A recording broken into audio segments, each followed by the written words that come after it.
Hello friends, high. আজ বানাবো আমি নানপুরি। তার জন্য আটা নিয়ে নিলাম। আটার মধ্যে একটু লবণ, একটু চিনি, একটু বেকিং সোডা আর সাদা তেল দিয়ে একটু মাখিয়ে নিতে হবে ভালো করে। নিয়ে তারপরে আমি এতে একটু টক দই অ্যাড করব। টক দইটা দিয়ে তারপরে এটাকে আবার একটু ভালো করে মিশিয়ে নিতে হবে, কারণ টক দই দিয়ে আটাটাকে ভালো করে মিশিয়ে নিতে হয়। তারপরে এই দেখো, আমার এই মাখা রেডি হয়ে গেল। এবার এতে একটু সাদা তেল মাখিয়ে ঢাকা দিয়ে রাখবো 3-4 ঘন্টার জন্য। এই দেখো আমার ডোটা কি সুন্দর হয়ে গেছে। এবার দেখছো একটু বুজবুজ কেটে উঠেছে। তারপরে আবার একটু হাতে সাদা তেল নিয়ে আবার মাখিয়ে নিলাম। নেওয়ার পরে এই আমার নানপুরি ভাজা রেডি। এবার দেখতেই পাচ্ছ নানপুরি হচ্ছে।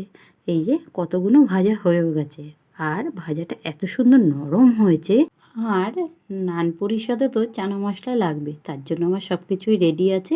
এবার কড়াইতে একটু তেল দিয়ে তেলটা গরম হলে জিরে, হিং, তেজপাতা, গোটা গরম মশলা দিয়ে টমেটো দিয়ে একটু নাড়াচাড়া করে নিতে হবে। তারপরে আদা, কাঁচা লঙ্কা, জিরে গুঁড়ো, লঙ্কা গুঁড়ো দিয়ে আবার লবণ, হলুদ দিয়ে মিশিয়ে নিতে হবে আবার ভালো করে। দেখছো গ্রেভিটা কী সুন্দর হয়েছে। এবার একটু চিনি দিয়ে তারপরে চানাটা ঢেলে দিলাম। দেওয়ার পরে এই যে ফুটে উঠলো, গরম মশলা দিয়ে এই যে আজকে আমার চানা মশলা রেডি। কেমন হয়েছে বন্ধুরা বলবে। দেখো কত সুন্দর হয়েছে। ধন্যবাদ।